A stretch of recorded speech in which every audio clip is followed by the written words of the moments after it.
When we are no longer able to change a situation, we are challenged to change ourselves. Everything can be taken from a man but one thing, the last of the human freedoms, to choose one's attitude in any given set of circumstances, to choose one's own way. But there was no need to be ashamed of tears, for tears bore witness that a man had the greatest of courage, the courage to suffer.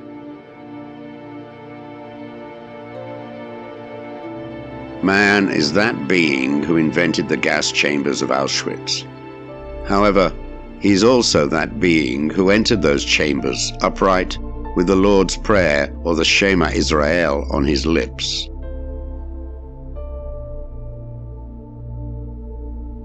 What is to give light must endure burning.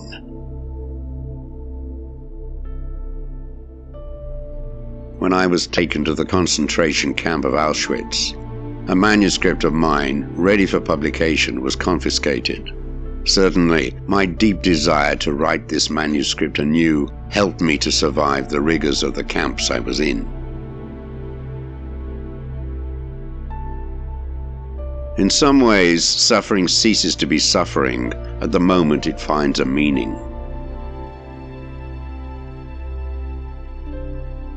Life is never made unbearable by circumstances, only by lack of meaning and purpose.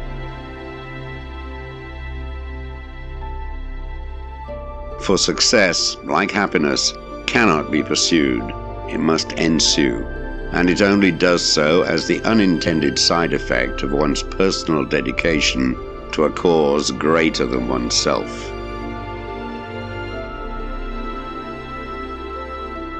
So live as if you were living already for the second time, and as if you had acted the first time as wrongly as you are about to act now.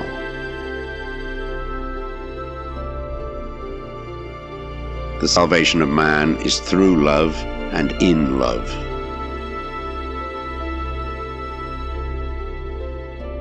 No man should judge unless he asks himself in absolute honesty whether, in a similar situation, he might not have done the same thing. Ultimately, man should not ask what the meaning of his life is, but rather must recognize that it is he who is asked.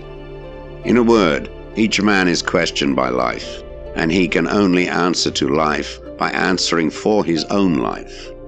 To life, he can only respond by being responsible.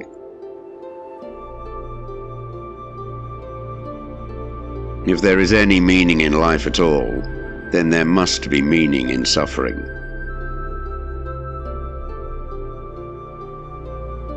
Everyone has his own specific vocation or mission in life. Everyone must carry out a concrete assignment that demands fulfillment. Therein, he cannot be replaced, nor can his life be repeated. Thus, everyone's task is unique as his specific opportunity to implement it.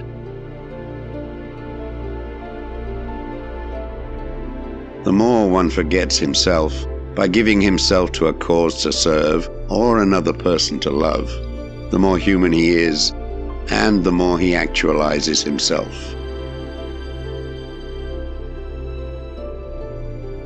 I do not forget any good deed done to me, and I do not carry a grudge for a bad one.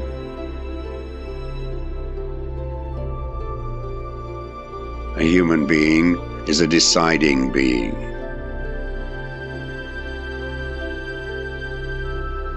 Between stimulus and response, there is a space. In that space is our power to choose our response. In our response lies our growth and our freedom.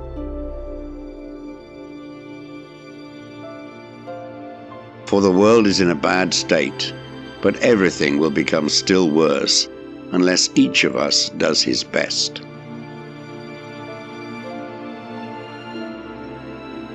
The one thing you can't take away from me is the way I choose to respond to what you do to me.